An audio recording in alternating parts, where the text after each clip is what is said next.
성원이 되었으므로 제239회 평택시의회 제1차 정례회 제6차 복지환경위원회 개회를 선언합니다. 위원 여러분 안녕하십니까? 오늘은 송탄출장소 사회복지과, 환경위생과, 송탄출장소 관할 면동, 안종출장소 사회복지과, 환경위생과 순으로 행정사무감사를 실시하겠습니다. 먼저 송탄출장소 사회복지과, 환경위생과 소관부터 감사를 실시하겠습니다. 오늘 실시하는 행정사무감사는 집행기관의 행정 업무 전반에 대한 실태를 파악하고 잘못된 점을 시정 건의하고 의안심사 또는 예산심사에 필요한 자료와 정보를 획득하기 위하여 실시하는 것입니다. 감사 임하는 관계 공무원 여러분께서는 오늘 이 자리가 업무 수행에 대한 평가를 받고 앞으로의 발전 방향을 논의하는 자리를 인식하여 성실하고 책임있는 자세로 소신 있게 답변해 주실 것을 당부드립니다. 그리고 위원님들께서는 감사에 따른 시정 및 조치 요구 또는 건의사항이 있으실 경우 배부해드린 서식에 기재하여 오늘 감사가 종료되는 대로 전문위원님에게 제출해 주시면 제출된 자료를 토대로 감사 결과 보고서를 작성하도록 하겠습니다. 그런 감사를 실시하기 앞서 평택시의 행정사무감사 및 조사에 관한 조례 제14조 제1항에 따라 출석 공무원에 대한 증인선서를 받도록 하겠습니다. 증인선서는 행정사무감사를 실시함에 있어서 증인이 양심에 따라 숨김없이 사실대로 증언하겠다는 서약을 받기 위한 것입니다. 만약 허위 증언을 하거나 정당한 사유 없이 증언 또는 진술을 거부한 때에는 지방자치법 제49조 제5항, 평택시의 행정사무감사 및 조사에 관한 조례 제26조 제27조에 따라 고발 조치 또는 과태료를 부과할 수 있음을 알려드립니다. 다음은 선서 요령에 대해서 설명드리겠습니다.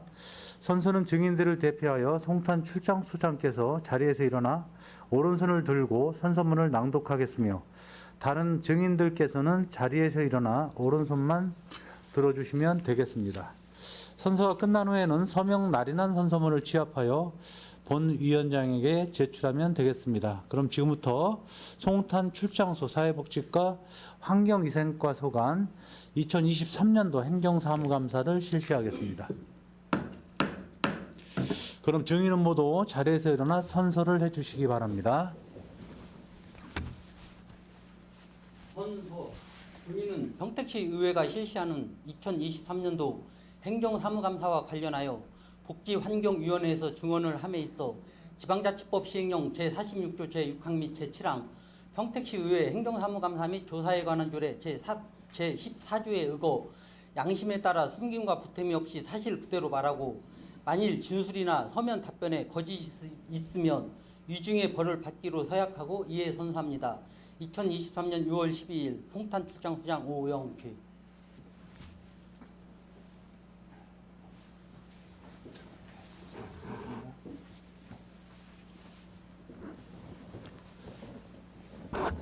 네, 소장님 수고하셨습니다. 모두 자리에 앉아 주시기 바랍니다. 송탄출장소장께서는 간부 소개에 이어서 주요 업무 현황 및 행정사무감사 자료에 대하여 중요 사항 위주로 보고해 주시기 바랍니다. 네, 송탄출장소장 오영규입니다.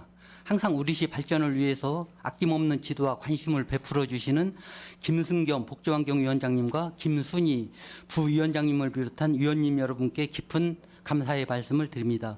보고에 앞서 함께하신 간부 공무원을 소개해 드리겠습니다. 김대규 사회복지과장입니다. 가희임 청소관리팀장입니다. 임태종 과장께서는 상반기 공로연수 대상자인 관계로 지금 연수 중에 있다는 말씀을 드립니다.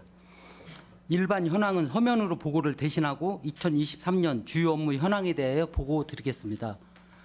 자료 8쪽이 되겠습니다. 사회복지과 소관입니다. 지역사회 돌봄을 통한 복지안전망 확대입니다. 다양한 위기 상황 해결을 위한 복지 돌봄 체계를 구축하여 360가구 긴급지원 대상자를 발굴 지원하였으며 저소득층 이웃돕기 후원 연계를 통한 취약계층 230가구에 600만 원을 지원하였습니다.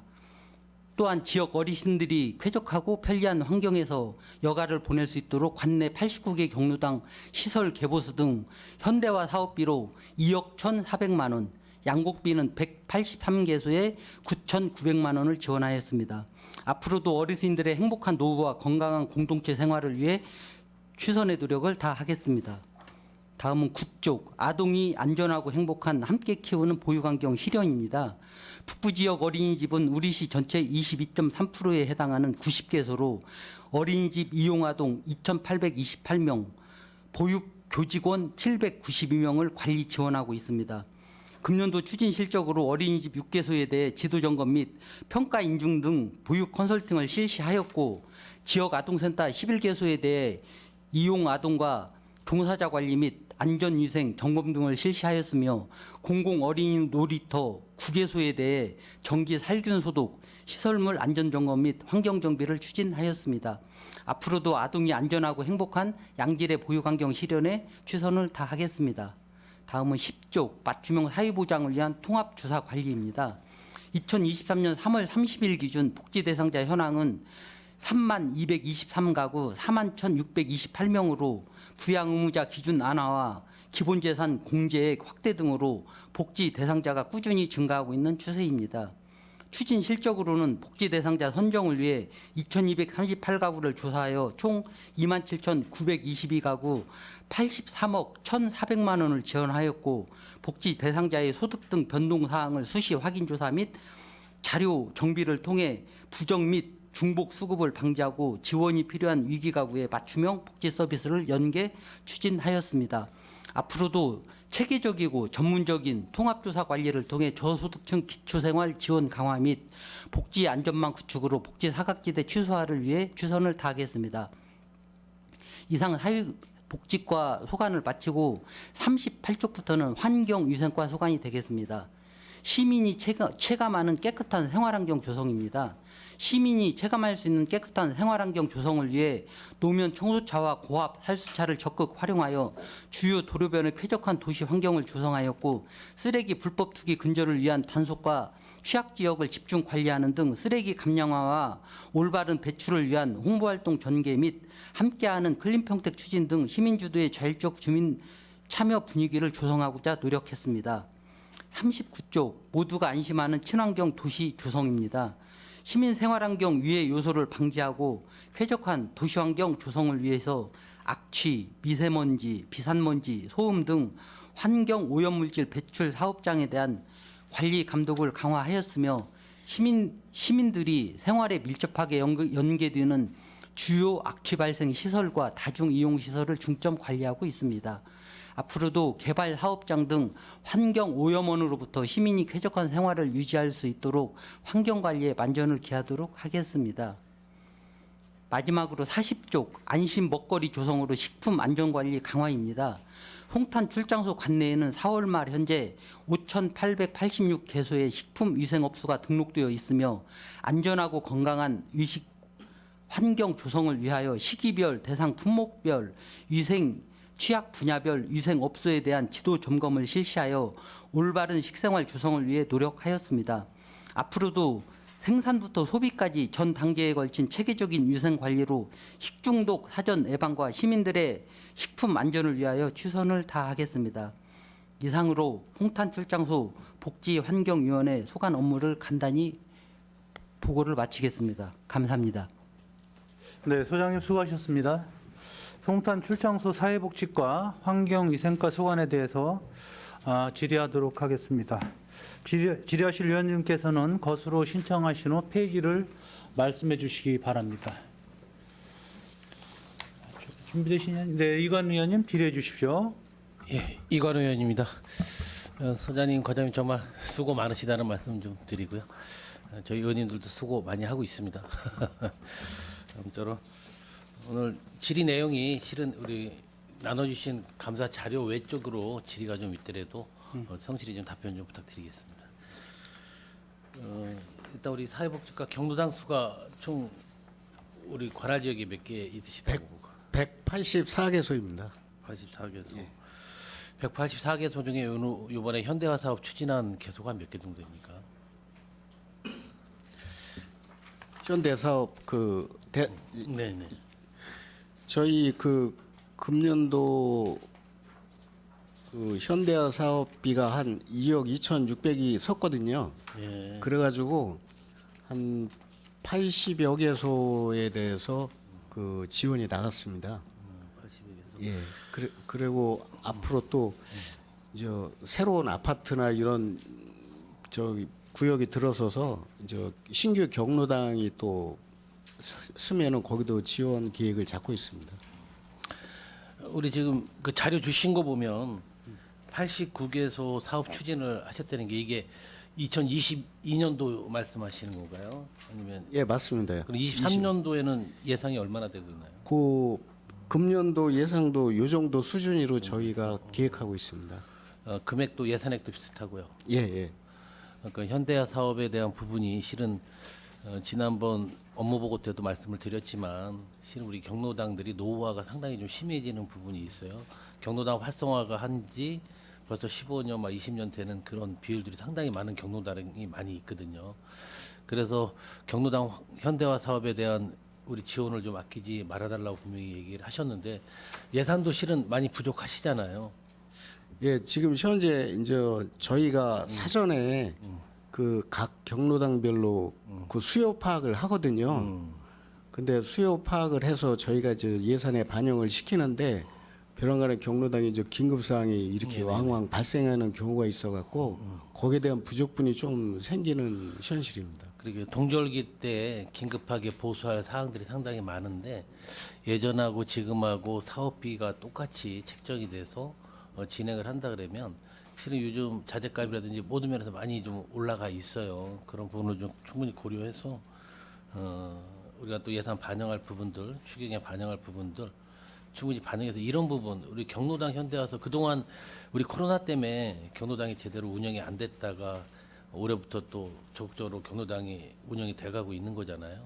예, 맞습니다. 그런 부분들을 잘 참고하셔갖고 경로당 현대화 사업만큼은 적극적인 좀 행정 지원 좀 부탁드리겠습니다. 예, 최대한 노력해서 불편이 없도록 하겠습니다. 우리 항상 복지 사각지대에 뭐 발굴 위기가구 발굴 지원 그런 뭐 추진 사업이 항상 올라오고 있어요. 근데 실은 우리 측장소에서 우리 선대수청소에서 혹시 위기가구 발굴에 대한 사례라든지 지원한 사례 같은 거 있으면 하나만 좀 말씀해 주시겠어요? 지금 금년에는 그 사례 같은 건 지금 발생하지 않았고요.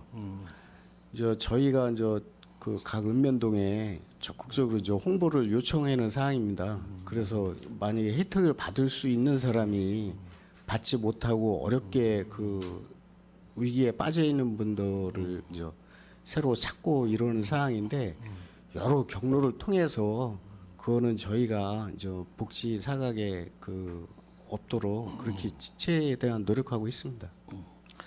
그러니까 복지에 대한 부분에 대해서는 저희 위원회에서도 가장 관심을 많이 갖고 있는 부분이에요.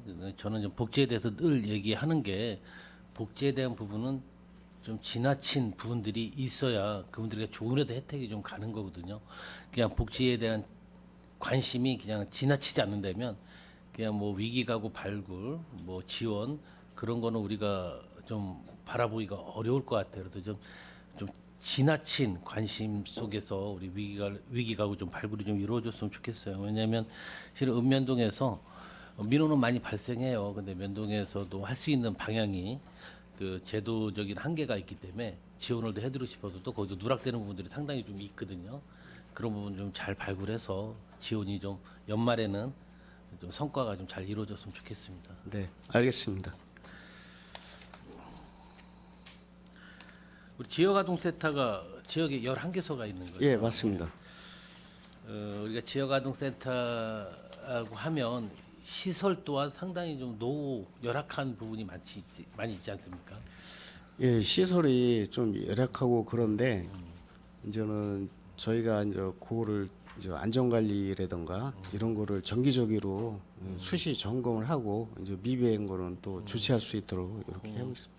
예, 뭐 가장 말씀 잘 해주셨는데 지역아동센터를 뭐 신축을 하거나 개보수하는 게 한계가 좀 있으니까 기존에 사용하는 지역아동센터만큼은 안전에 대한 부분, 뭐 전기라든지 수도라든지 그 뭐 건물 쉽게 말 노후화라든지 잘 판단해서 아동들이 센터에서 있는 동안만큼이라도 좀 편안하게 안전하게 좀 지낼 수 있도록 그런 부분에도 좀 강화할 필요가 있을 것 같아요. 안전에 대한 만큼. 네, 노력하겠습니다.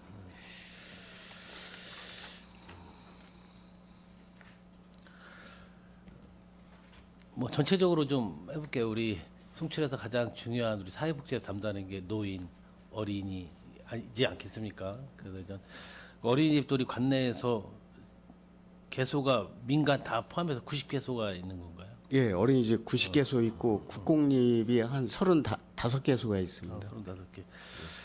최근 민간 어린이집이 아동 출생률이나 여러 부분들이 좀 겹치는 부분에서 상당히 어려움을 겪고 있잖아요. 그래서 이 폐원한 22년도에 폐원한 수가 한 개소가 몇 개 정도 돼요? 신규하고 폐원하고 한번 좀 알려주시겠어요? 지금 신규는 저 고덕지구 쪽에서 저 신규가 발생이고요. 이 구도심 쪽에서는 지금 폐원이 계속 늘고 있습니다. 그래서 한 2년 전만 해도 어린이집에 한 116개소 정도가 됐었는데 지금 현재 90개소까지 줄어든 상태입니다. 그리고 우리 국공립 어린이집이 22년도에는 몇 개소가 좀 신설이 됐나요? 22년도에는 작년도에도 이렇게 여기서 한 두세 개 정도 35개에서 두세 개 정도 그러니까 예, 신설이 고 되고. 수준으로 있습니다. 실은 폐원하는 거는 거의 대부분 다 민간 뭐 예, 민간입니다. 그리고 지금은 이제 그 아파트를 지을 때마다 국공립 시립 어린이집이 의무적으로 저 설치하게 돼 있으니까 아마 근데 이게 국공립은 뭐 우리 쉽게 말해 표현하는 우리 신도시에 대한 부분은 그런 제도적 보완이 있고 국공립 어린이집에 대한 뭐 신설에 대한 부분도 있고 한데 우리 구도심에 대한 부분들은 대부분 민간 어린이집이 유아를 좀 책임지고 있는 그런 시스템만큼이 맞습니다. 있거든요. 예. 그래서 좀 잘 파악을 하셔갖고 우리 구도심에 있는 어린이집에 대한 좀 방안을 좀 한번 모색을 한번 할 필요가 좀 있을 거라고 생각합니다. 왜냐하면 구도심은 좀 어린이집이 교통편도 상당히 안 좋고 또 인근에 어린이집이 없다면 어린이들이 어린이집을 통해서 배움의 기회가 현저히 줄어들고 또 부모 또한 그 불편함을 이루 말할 수 없을 정도로 이러한 부분이 좀 구도심 슬럼화 되는데 지대한 영향을 또 미치는 거거든요. 그러니까 우리 구도심에 대한 민간 어린이집에 대한 파악도 좀 다시 한번 해주시고 또 방안을 좀 모색해서 우리 민간 어린이집 폐원하는 일이 좀 없도록 좀 적극 지원 좀 해주셨으면 좋겠습니다. 네, 알겠습니다.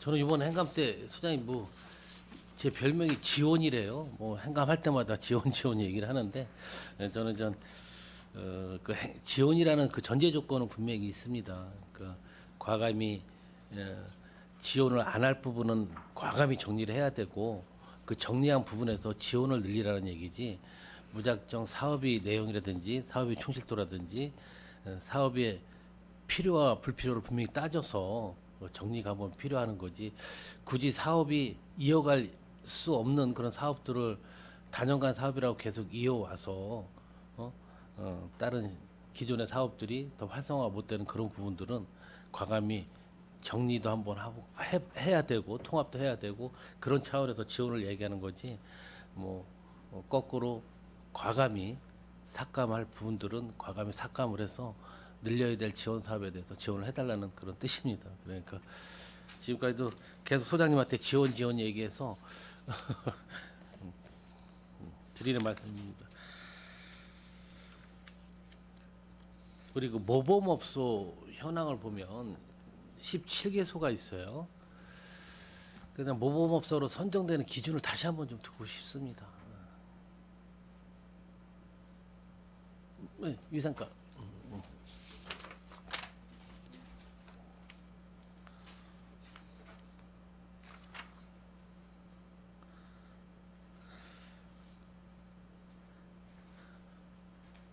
모범업소 이제 현황을 보면 우리가 한식, 중식, 일식, 양식으로 해서 한식이 12군데고 우리 중식이 3군데, 일식이 1군데, 양식이 1군데예요. 그래서 저는 모범업소에 대한 이 또한 좀 장려가 돼야 되거든요. 그러니까 모범업소로 지정되기 위해서 우리 업소들이 좀 더 노력하는 그런 모습을 보여야 되는데 그 기준을 좀 한번 듣고 싶어서 말씀드리는 겁니다. 아, 죄송합니다. 요거는 제가 파악이 잘 안 됐습니다. 정확한 내용을 잘 정리해서 보고 말씀드리도록 하겠습니다. 네, 그렇게 해주시고요.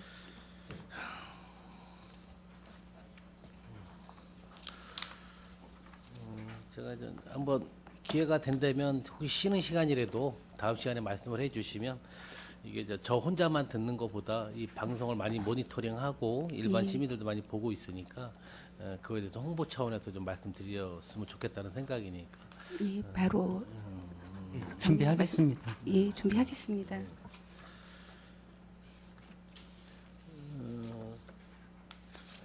수사님, 우리 출장소에서는 관내 지역 업체 물품 이용률은 뭐 나름대로 노력을 하고 계시겠다고 말씀하시겠지만 실질적으로 그런 부분들도 한 번씩은 파악을 좀 해야 될 것 같아요. 굳이 관내 물품들이 있는데 타 지역에서 그 물품을 좀 구입을 하거나 그런 사례들이 있나 없나도 한번 파악을 좀 해보시는데 그런 거에 대해서 뭐 우리 과별로 중점적으로 혹시 뭐 지시사항 같은 건 하고 계시는지 한번 여쭤보고 싶습니다. 예, 맞습니다. 이게 뭐 사회적 기업이라든지 관내 어떤 그런 기업에 대한 그런 배려는 우리 각종 평가 지표이기도 하고 시에서도 통일적으로 굉장히 주문을 많이 하고 있습니다. 그래서 이제 뭐 계약 부서도 같이 회의도 하고 어떤 물품 구입 어떤 그 회계 담당자 회의도 하고 하는데 지금 저희도 나름대로 어떤 무슨 뭐 수의 계약이라든지 물품 구매 이런 건 관내 저기를 하는 구입을 이렇게 원칙으로 그렇게 하고 있는데 이제 부득이하게 좀 어떤 그런 거 벗어나는 그런 뭐 하는 나름대로는 있습니다만 최대한 저기 그 취지를 살려서 관내 업체로 이렇게 하는 걸로 그렇게 하겠습니다. 뭐 실은 소장님 뭐 다른 뭐 기획행정위원회나 산업건설위원회에서도 위원님들이 많이 질의했을 거라 생각을 합니다. 저 또한 이번에 가장 많이 질의를 던졌던 부분은 우리 사회적 기업에 대한 그런 부분에 대해서는 우리 평택시에서 너무나 그동안 등한시하고 왔던 것 같아요. 뭐 수차례 얘기했지만 어떻게 우리 사회적 기업이 육성 장려해야 될 우리 평택시에서 경기도에서 가장 최하위라는 말을 듣고 정말 이 부분은 좀 지나치더라도 계속해서 내가 요구를 좀 해야 되겠다는 생각을 좀 가지고 있습니다. 그래서 우리 출장소에서는 사회적 기업에 대한 구매율은 한 어느 정도 됩니까? 특별한 이제 금액보다는 저희가 지금 말씀하신 대로 사회적 기업이라고 한 뭐 여성 기업, 장애인 뭐 이런 단체 시설 단체에서 이런 운영하는 이런 걸 저희가 우선적으로 지금 저기를 하고 있고요. 계약 부서에서 사실 지금 계약을 할 때 그 저기를 반드시 이렇게 협의를 그러니까 사회적 기업을 이거 뭐 활용하는 걸 검토를 했냐 이런 걸 했습니다만 지금 결과는 지금 의원님께서 말씀하신 대로 굉장히 좀 미흡하고 좀 부족합니다. 이거 좀 저희가 더 운용의 문제이기 때문에 저희가 좀 더 꼼꼼하게 챙겨서 최대한 이렇게 좀 이용할 수 있도록 그렇게 한번 좀 운영을 해보겠습니다.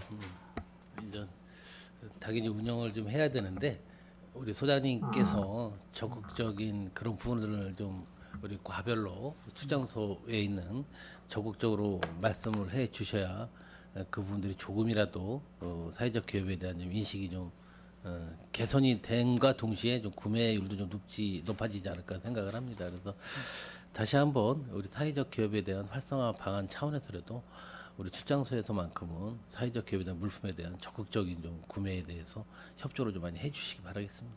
예, 명심하겠습니다. 우리 위생업소에 대한 점검을 기준이 좀 어떻게 뭐 그게 정기적인 기준이 있고 뭐 수시 점검이 있고 하는데 실은 그 민원이 발생할 때는 나가는 대부분이 그 점검이 수시 점검, 뭐 지도 점검 그렇게 나가는 겁니까? 아니면 정기 점검이라고 해서 우리가 공지를 하고 나가는 거죠? 정기 점검은 쉽게 말하면. 예, 예, 정기 점검은 뭐 시기별로 이렇게 정해졌고 수시 점검도 이제 사전 통보를 이렇게 하고 이렇게 이제 가는데 사실 이 환경 관련 식품 대다수 민원은 그런 정기 점검, 뭐 수시 점검에서도 지적되는 것도 있지만 어떤 그런 뭐 고객들의 어떤 신고 아니면 민원인들의 어떤 그런 신고 이런 게 어떤 그런 좀 대다수를 차지하고 있고요. 그런 민원을 좀 이렇게 저기도 상당한 수가 되기 때문에 그런 거에 좀 주력하고 있는 그런 실정입니다. 그러니까 여름철이 이제 다가오잖아요. 여름철이 다가오면 가장 식품위생업소에서 할 게 식중독이거든요. 22년도 한번 예를 한번 보고 싶은데 2022년도에는 식중독 신고 건수라든지 식중독에 관한 우리가 뭐 단속이라든지 지도 점검한 사항이 좀 있습니까? 보통 전년도에는 식중독 그 신고 건수가 몇 건 정도 들어왔나요? 민원이?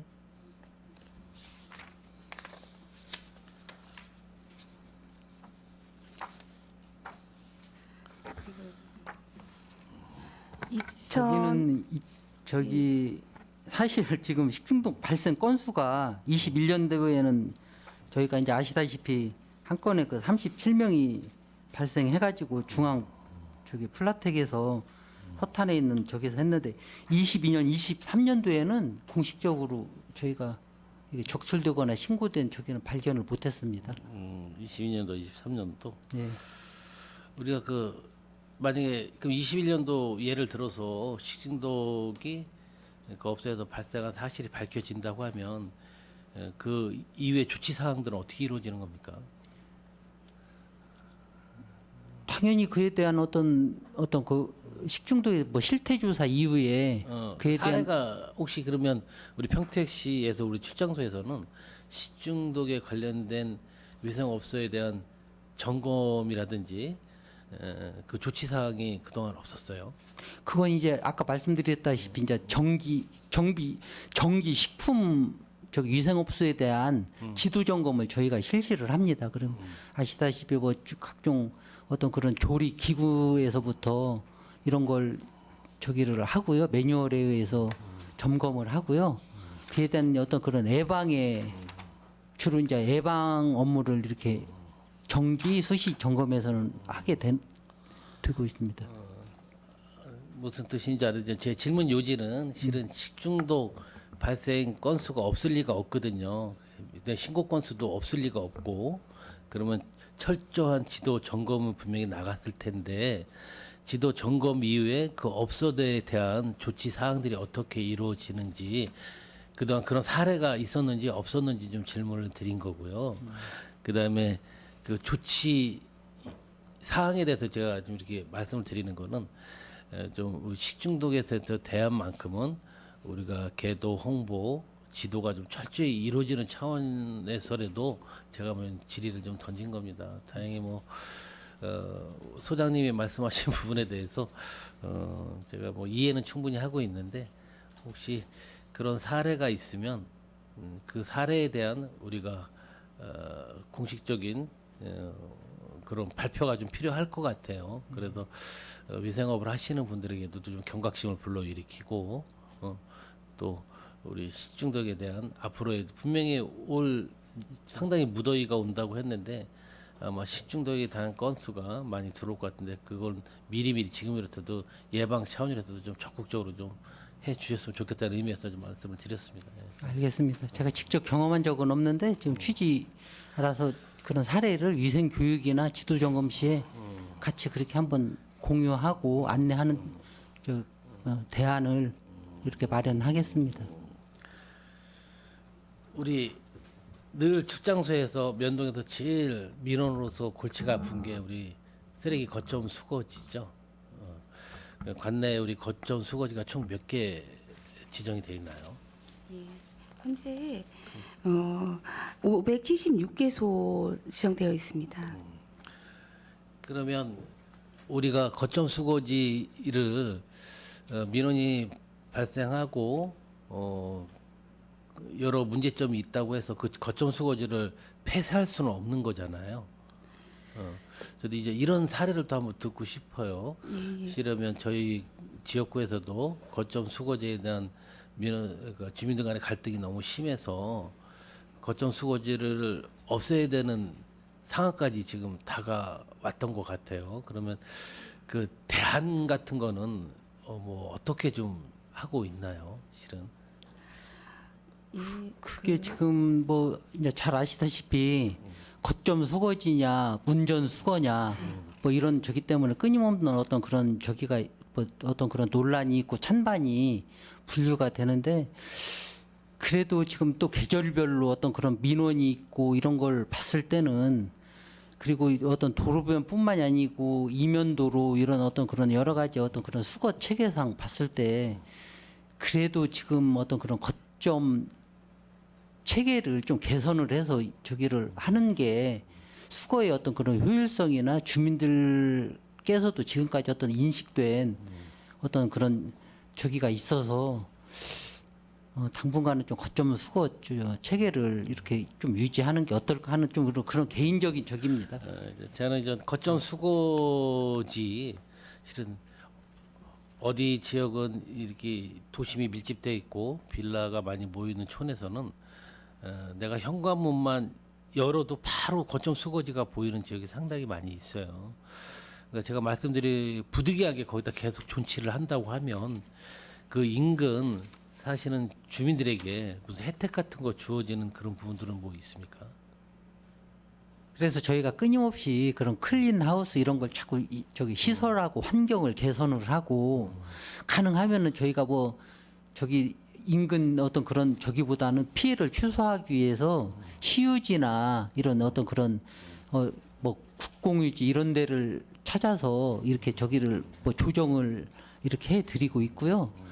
저희가 지금 말씀해 주신 어떤 그런 인센티브는 이거 시 환경국에서 전반적으로 어떤 그런 똑같이 어떤 그런 형평성이 있어야 되기 때문에 그런 걸 좀 고민하고 있는 걸로 알고 있거든요. 그래서 저희가 한번 좀 현장의 의견도 전달하고 해서 그런 게 좀 반영될 수 있도록 그렇게 협의해 나가겠습니다.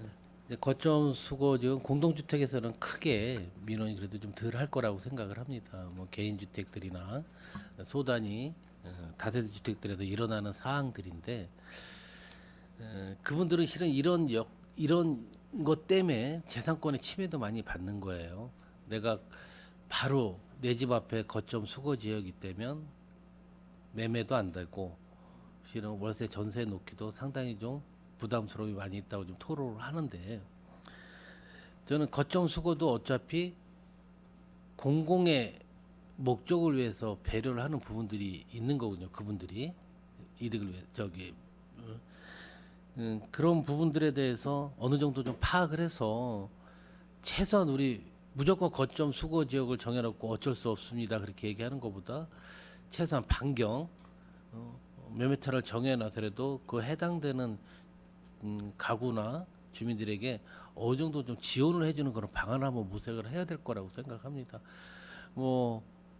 제가 뭐 타 지자체는 정확히 파악은 안 해봤지만 어디 지자체는 분명히 하다못해 우리 쓰레기 규격 봉투라도 무상으로 좀 지원해주는 부분이 있고 그분들에 대한 약간 어떤 세제 혜택 같은 것도 주어지는 그런 지역이 있는 걸 분명히 알고 있습니다. 그래서 그런 부분 타 지자체에서도 거점 수거 지역에 대한 부분 그 인근 주민들한테 배려하는 그다음에 그 지원하는 그런 부분들을 분명히 우리 좀 파악을 해서 해야 좀 민원이 좀 그나마 좀 최소화 좀 이루어질 것 같습니다. 그 내부에서 사실은 그렇지 않아도 그 지금 그런 게 진행이 되고 있고요.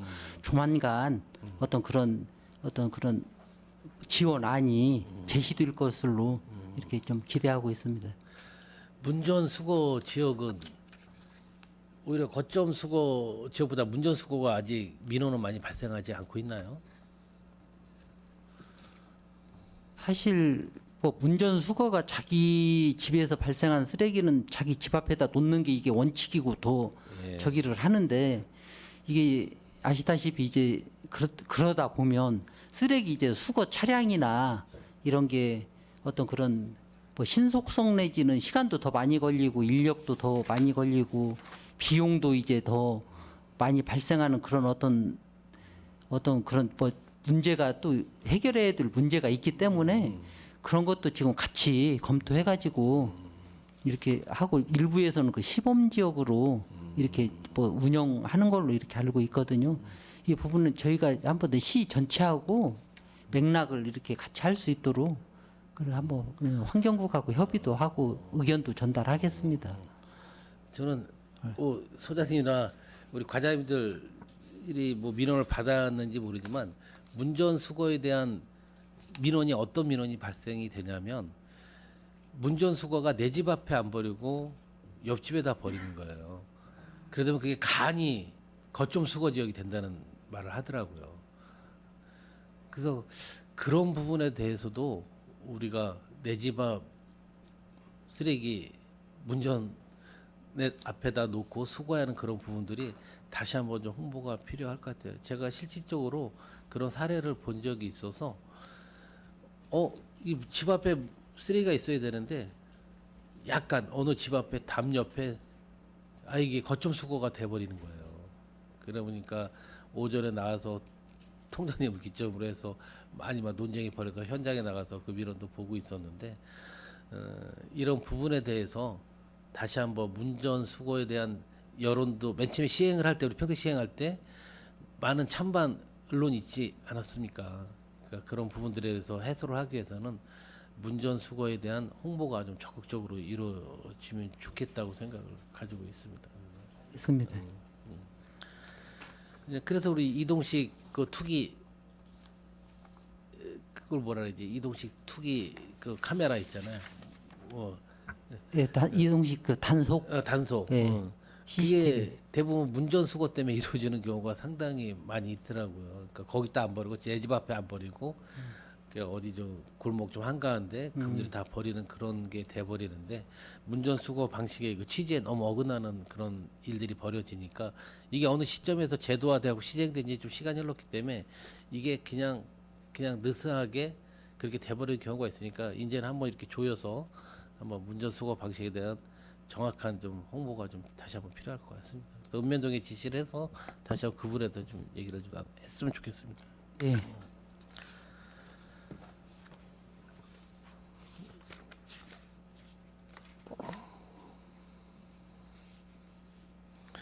우리 관내에는 노면 청소차가 몇 대 지금 운영이 되고 있죠? 예.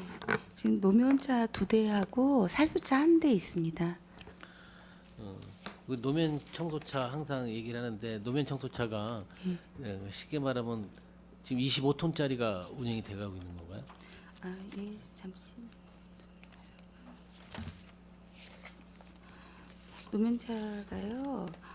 8톤 이번에 새로 구입한 건 8톤 차고 작년에 있었던 거 16톤 차에서 노면차는 2대가 있습니다. 그럼 8톤하고 16톤 차. 네. 그 8톤 차가 예. 실은 우리 골목도로 쉽게 말하면 골목길 도로 같은 데도 이게 청소가 가능한가요? 예, 가능은 한데요. 저희가 이제 송단 지역이 넓다 보니까 주요 도로변 뭐 1번 국도라든지 뭐 45번 국도라든지 302호선이라든지 그런 주요 도로만 해도 너무 벅차서 마을 안길까지는 민원이 올 때는 저희가 해준 적이 한 번 있었습니다. 근데 평상시에는 하는데 시간상 어려움이 있습니다. 왜냐면 실은 이 차량 규격을 제가 잘 몰라서 얘기를 하는 거예요. 그러니까 예. 8톤도 실은 골목길이라서 차도 갱신이 들어가는 그런 골목길을 얘기하는 게 아니라 일방 통행이 충분히 갈 수 있는 그런 도로들이 있거든요. 예. 그러면 최소한 한 4m 정도 도로에서 우리가 청소를 좀 할 수 있고 할 수 있는 부분들의 그런 소형 위주의 그런 노면 청소차는 없나요? 우리? 그 부분까지는 제가 아는 한 8톤이 가장 작은 작은 걸로 것 같아요. 그렇게 알고 왜냐면 있습니다. 이 부분 또한 민원 많이 발생하는 거 알고 있잖아요. 실은 왜 청소하는 데만 계속 청소를 하냐. 물론 구역화도 나누고 지역별로 나눌 거라고 좀 생각을 하는데 우리 실은 큰 도로, 뭐 국도라든지 지방도로든지 그런 부분들은 아마 잘 청소가 돼 가고 있는 것 같아요. 근데 실은 이 또한 우리 도심 지역 내 또 구도심 지역 내의 도로 부분들이 이런 부분들도 우리가 비산먼지라든지 그런 부분들도 분명히 많이 쌓여 있거든요. 그래서 어떻게 좀 방안을 좀 한번 모색을 할 필요는 좀 있을 것 같습니다. 그래서 저희가 뭐 신도시 구덕 같은 데도 급속히 이제 정수 구간이 팽창되기 때문에 아까도 지금 팀장님께서 말씀드렸다시피 좀 약간 그런 인력이나 장비에 좀 한계가 있는 게 사실입니다. 그래가지고 이것도 한번 저희가 좀 어떤 지역 상황을 어필을 해서 시설 장비를 좀 이렇게 확충하는 저기를 하고요. 예, 최대한 뭐 이런 가용 시설을 이렇게 효율적으로 하면 이용하도록 우선 당장은 좀 그렇게 해보겠습니다. 그다음에 마지막으로 우리 무단투기 있잖아요. 무단투기.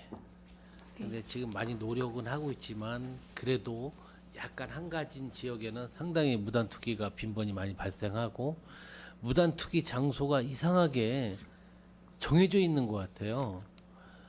실은 그런 부분에 대해서는 제가 사진도 찍어놓은 거 있으니까 일단 투자 소장님한테 한번 보여드릴게요.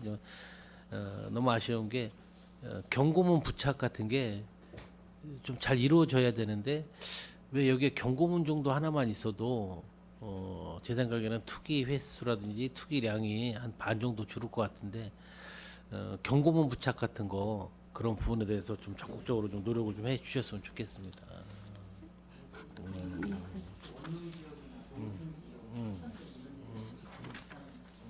그래서 네, 저희도 이 부분에 대해서 좀 고민을 하고 있고요. 네, 그렇게 좀 대응하도록 하겠습니다.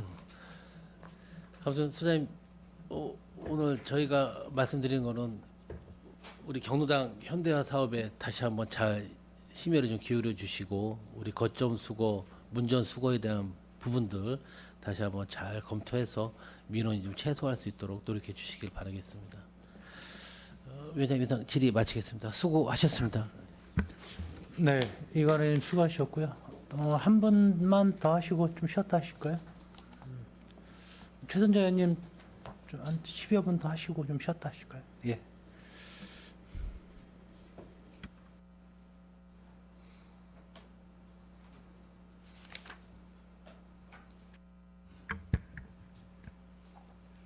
네, 최선자 의원입니다. 항상 현장 중심으로 밀착 행정을 하고 계시는 데 대해서는 우리 소장님을 비롯해서 전체 우리 직원분들께 감사를 드리면서 그 놀이터에 대해서 질의를 하겠습니다. 저희 송탄 출장소에서 공공 어린이 놀이터를 9개를 관리하는 걸로 알고 있습니다. 네, 맞습니다. 네, 최초의 공공 어린이 놀이터가 된 것이 이제 80년도부터 해서 이제 2007년도까지 이렇게 놀이터가 이제 조성이 되어 있는데 80년대에 헤어졌으면 지금 40년이 넘었어요. 그렇다고 한다면 지금 현재 아이들의 맞게끔 지금 현재 그 놀이터가 좀 교체된 것이 있는지 그동안에. 네, 사실 그 놀이터가 조성된 지가 상당히 네네. 됐거든요. 그래서 저희가 매년 그 이제 관리 차원에서 예산을 별도로 이제 놀이터에 대해서 확보를 해 놓고 있거든요. 근데 이제 시설이 사실은 뭐 그것도 이렇게 해가 갈수록 새롭게 나오고 막 그러는데 좀 시설이 좀 옛날 시설로 좀 이런 사항이 좀 있었거든요. 그래서 일부에 대해서는 지금 이 새로운 그 놀이 시설로 교체 이런 쪽으로 방향을 가고 있습니다. 그럼 지금 현재 일부 놀이터를 교체를 할 계획은 어느 놀이터인가요? 지금 이 9개 중에서. 금년에 그 신장 일동 어린이집을 그 본청에서 전반적으로 그건 이번에 이제 본청에서 예, 한 걸로 알고 있습니다. 예, 새로 했고요. 네네. 나머지는 그냥 보수 차원으로 지금 진행해 나가고 있습니다. 이게 현황을 보니까 거의 대체적으로 이제 구도심에 있는 놀이터 같습니다. 주택단지고 예, 맞습니다. 그러다 보니 어린이들이 보면은 이제 그 여름 방학 같은 곳에는 이제 조금 더 많이 이용을 할 것 같습니다. 예. 그러면 거기에 대한 어떤 그 여름에 아이들이 놀다가 좀 그 그늘막 같은 게 좀 설치돼 있는 곳이 있는지 아니면 다 돼 있는지. 현재 그 놀이터에 그늘막 같은 거를 설치된 곳은 없거든요. 그래서 사실 이런 한 여름에는 네네. 좀 어린이들을 이용하기가 사실은 불편한 건 있습니다. 날씨 더우고 그럴 때는 좀 그런. 그렇죠. 예. 왜냐면 저희 평택시가 그 어린이 친화도시로 아동 친화도시로 인정받지 않았습니까? 그럼 어린이들이 차별 없이 누구나가 놀 수 있는 권리를 가지고 있는데 안전하게 놀 수 있도록 지금 현재 관리를 해주고 있지만 좀 더 세세하게 본다고 한다면 이렇게 그늘막이 없으면 좀 예산을 세워서 그늘막을 거기에 맞게끔 시설을 좀 설치를 부탁을 드립니다. 어떠세요? 네, 그 어린이들이 사실은 한 여름에 이용한다는 거는 사실 더워서 좀 그런 어려운 점이 있는데 의원님 말씀대로 그런 사항을 한번 적극적으로 네네. 한번 생각을 해서 추진하는 방향이 있으면은 네, 지금 알겠습니다. 최근에 이렇게 그 어린이들이 놀이터에서 놀면서 그 안전사고가 혹시 발생한 적이 있습니까? 현재는 없습니다. 그 최근 없고, 3년 안에는 예, 없었다는 말씀이신 없었고 거죠? 네네. 또 거기에 대비해서 저희가 네네. 책임 보험을 다 들어 있는 네, 보험은 다 들어져 예, 있는 걸로 돼 예. 있어서 안심은 됩니다만 이제 사고가 없어야 되겠죠. 예, 네. 맞습니다.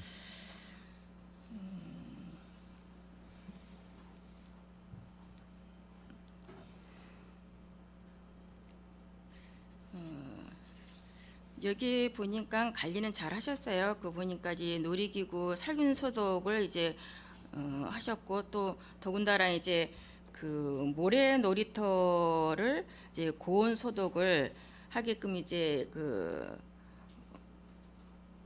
환경안전관리기준법에는 이제 돼 있어요. 그래서 이제 하신 것 같습니다. 우리가 이렇게 놀이터의 기생충 검사를 할 때 어떤 거기에 대해서 그 채취를 해서 했을 때 검출이 된 적이 있습니까? 지금 현재 저희 9개소 중에서 네네. 모래로 돼 있는 데는 고덕 방충리 한 곳만 고독 방충리요. 예, 거기만 모래로 돼 있고 네. 나머지는 이제 탄성이로 된 그 고무로 다 바닥이 깔려 있거든요. 그래서 이제 고덕만 현재 관리하고 있는데 그걸 저희가 정기적 그 모래 소독을 위해서 업체랑 계약이 돼 있는데 지금 현재 그런 기생충 발생 이런 거에 대해서는 아직 현재는 없습니다.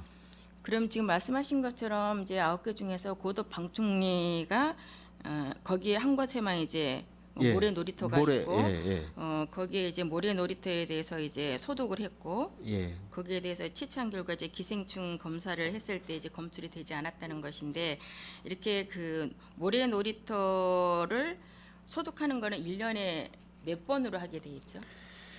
지금 현재 저희가 하는 게 모래 소독은 분기별로 하고 있습니다. 분기별로요? 예. 네네. 이게 법에 보니까 최소한이 2회 이상은 돼 있더라고요. 예. 네네. 그 잘 하시는 걸로 네, 고맙습니다.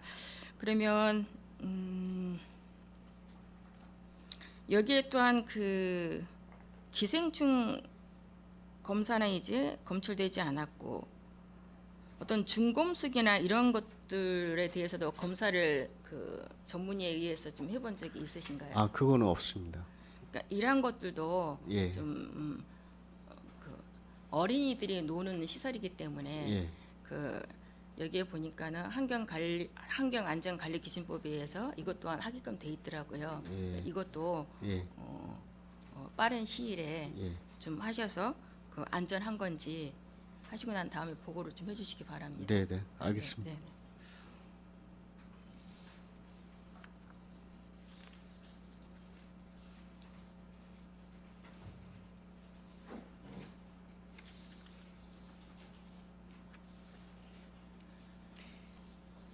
지금 현재 그 9개의 놀이터 중에서 본 의원이 좀 전에 얘기했지만 차별 없이 모든 아이들이 놀아야 될 권리가 있는데 9개나 아니면 전체적으로 우리 평택시에서 보면은 그 비장애인의 놀이터 시설로만 돼 있어요. 경기도에 보니까 무장애 통합 놀이터가 3군데 정도는 있더라고요. 이제 우리 평택시에도 타 지역보다는 어린이들이 지금 현재 더 많더라고요. 그죠? 네. 그러니까 어린이가 행복하게 살기 좋은 도시가 바로 모두가 행복한 도시라고 생각할 때 지금 현재 보시는 것처럼 9개의 공공 어린이 놀이터 중에서 개보수를 하거나 앞으로 향후에 좀 계획을 잡으셔서 그 차별 없이 그 비장애인도 놀 수 있는 그러한 그 놀이 시설을 1개 정도씩은 좀 했으면 좋겠다. 점차적으로 어떻게 우리 소장님께서 좀 답변해 주시기 바랍니다. 예, 저기는 뭐 꼭 이런 놀이터뿐만이 아니고 저희 그렇잖아요. 시에서도 경로당 같이 이런 뭐 노약자 시설 이런 것도 무장애 시설로 지금 개선하는 게 전반적인 추세이고 그런 저기를 알고 있고요. 이것도 우리 시도 이런 저기 환경 변화에 맞게 이런 무장애 어떤 어린이 놀이터 시설 향후 이제 건립되는 어린이 놀이터는 물론이고 기존 저기도 이렇게 점차 이에 대한 어떤 그런 시설 개선을 추진하고 그런 계획이 있는 것으로 알고 있거든요. 저희도 여기 하여튼 맞춰가지고 저희 지역에 있는 이 9개소에 대해서도 네네. 이렇게 점진적으로 반영이 될수록 하겠습니다. 왜냐하면 이제 개보수를 하고 지금 말씀하시는 것처럼 80년대에 있던 놀이터가 지금 현대에 맞게끔 놀이기구가 안 돼 있단 말이죠. 그러면 이제 개보수를 하고 하나의 교체를 하게 되지 않습니까? 그렇다고 한다면 이러한 그 휠체어를 타고도 이용할 수 있는 어떤 단차가 없는 회전 무대 이거는 어디 가나 놀이터에 다 있는 거지 않습니까? 그러니까 우선적으로 이것만으로도 먼저 그 놀이터에다가 좀 설치를 한다고 한다면 그 아이들이 어린이들이 정말 차별 없이 놀 수 있게 되니까 점차적으로 하게 뭐 되지만 그 우선적으로 좀 이렇게 오래된 그 놀이터에는 교체가 필요하다.